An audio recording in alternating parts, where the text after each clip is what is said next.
গ্রামের যত অনুষ্ঠান হতো মানে সবগুলোই আর কি পালন করার চেষ্টা করতাম, পালন করতামও।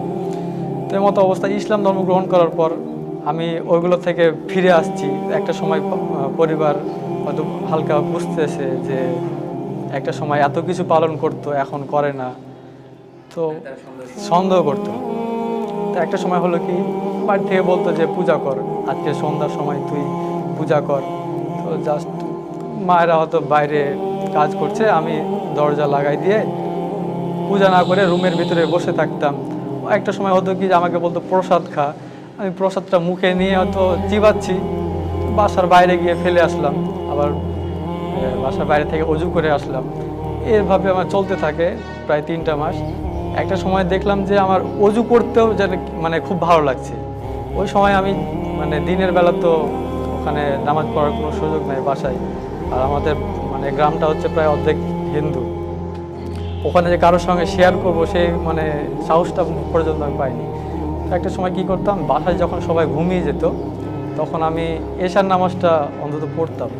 তো এশার নামাজ পড়ার সময় মানে এত শান্তি লাগতো, এত ভালো লাগতো, আর কোনো কিছু মানে চিন্তার বাইরে ছিল।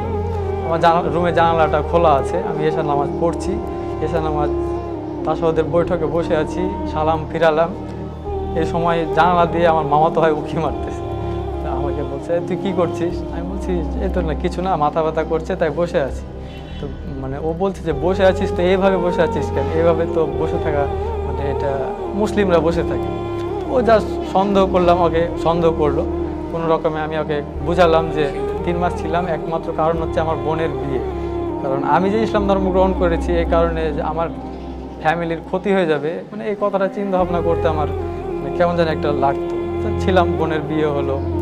তারপর একটা সময় আবার মানে শয়তানের ধোঁকা যে তুই তো চলে যাবি, ফ্যামিলির একমাত্র ছেলে তুই, তুই যদি চলে যাস তোর বাবা মাকে কি খাওয়াবে, মানে এই ধরনের চিন্তা ভাবনা আসতো।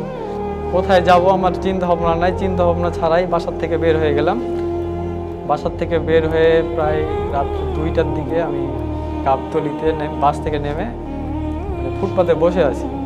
এখন মনে হচ্ছে কোথায় যাব, কি করব, এই সব চিন্তা ভাবনা। দরকার যদি হয় সারাটা জীবন আমি রাস্তায় কাটিয়ে দেব, রাস্তায় কাটাবো, নামাজ পড়বো, হয়তো কোনো একটা কাজ করব ছোটোখাটো, দিন চলে যাবে ইনশাআল্লাহ। তো হঠাৎ করে আমার একটা কথা মনে পড়লো যে নারায়ণগঞ্জে তো আব্দুর রহমান ভাই থাকে, তো ওনার নাম্বারটা আছে, ফোন দিই ওনাকে। আমি জাস্ট ওনাকে ফোন দিলাম, উনি কোনো কথা ছাড়াই বলল যে সমস্যা নাই ভাই, আপনি আমার দিনী ভাই, আপনি আমার নিজের ভাইয়ের থেকে